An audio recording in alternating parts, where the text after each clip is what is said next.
My name is Vlad, I'm co-founder of Mobile, a gaming company based in Tallinn, Estonia, which is right across the Gulf from here, from Helsinki, 80 kilometers to the south. It's still cold there, though.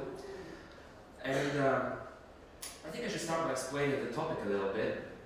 Drag racing is a game we made 3 years ago, as a tiny indie startup of 5 people.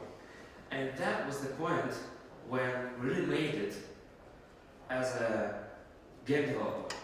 Because we broke into top 10 top grossing apps on Google Play, and we started seeing tens of millions of downloads.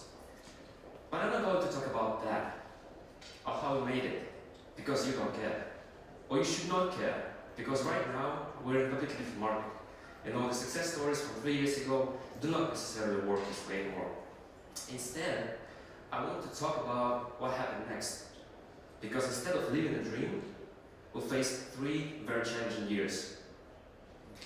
That is how most developers envision the life cycle of a game. You put some effort into development, you launch it, then the marketers add some secret sauce, the publisher works their magic, the game takes off, and then it's rainbows and unicorns from then on. Yet, unfortunately, in our experience, it didn't always work that way.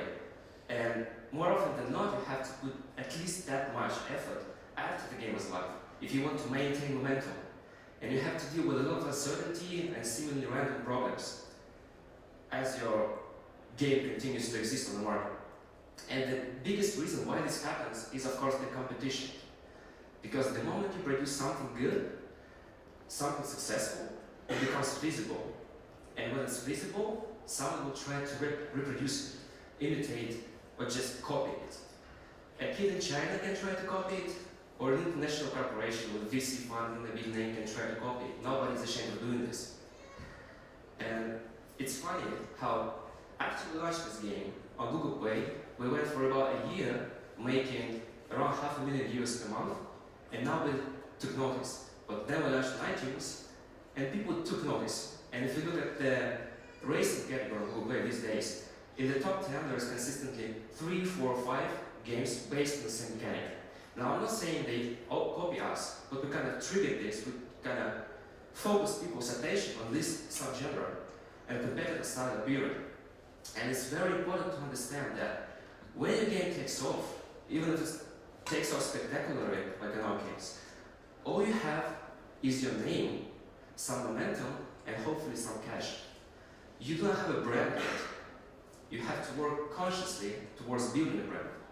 And if you don't work hard enough, chances are you'll be gone pretty soon, because someone is working really hard to take your place.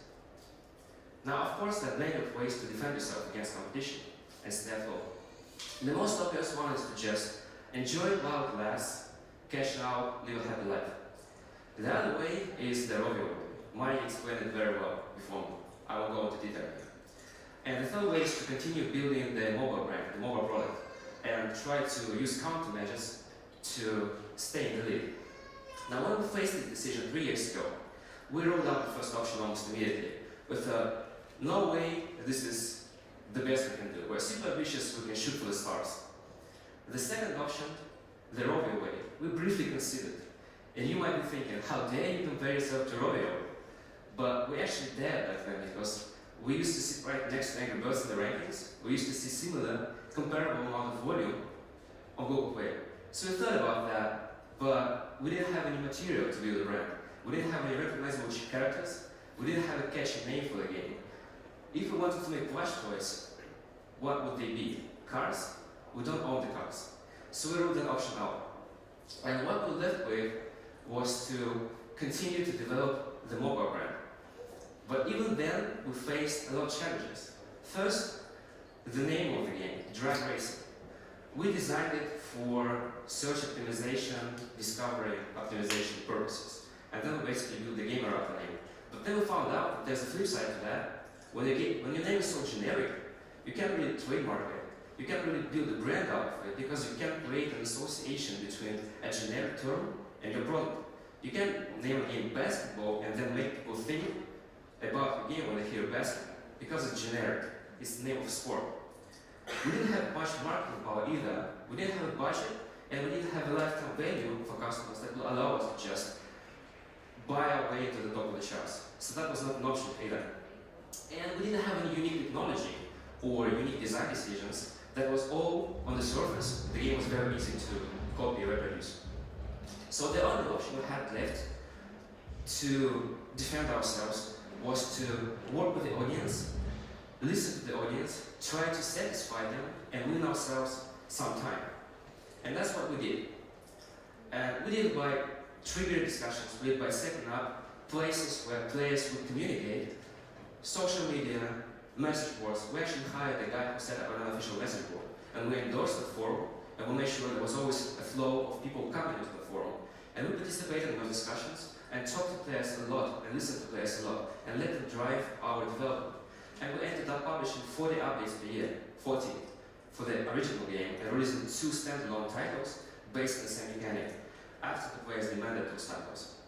And those did well, and combined they brought us 40 million installs and 7-digit revenues, each of these titles. And these measures combined allowed us a lot of time actually grow, and we peaked at 15-16 million monthly active users by fall 2013. And that was pretty good, not quite Supercell, King numbers, but pretty good still. But perhaps more importantly, by talking to the players, we found that there was a big segment of the audience who wanted a more sophisticated product, a more hardcore product, a game which would be more realistic, more involving, more challenging for them. So we decided to create a new IP, a new brand, and we decided to use this opportunity to address the mistakes we made previously and eventually make a strong product.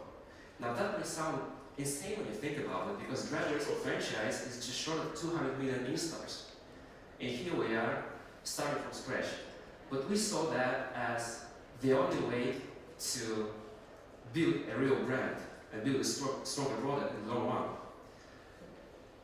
Final thoughts, my message. Contrary to what many developers think, there is bigger opportunity after we go live, and there's more work to do after we go live. And if you listen to your audience, and if you identify and understand the core audience, your most loyal bunch, you can go long, you can really grow big, you can succeed in the long run. And if you really satisfy that audience, you can dominate a niche.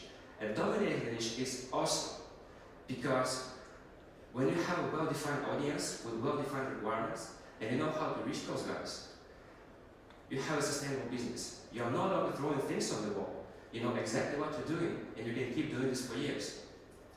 But sometimes it makes sense to create new brands in order to satisfy your customer, because that's the only way to build a strong brand in the long run. That's my message. Thank you for listening.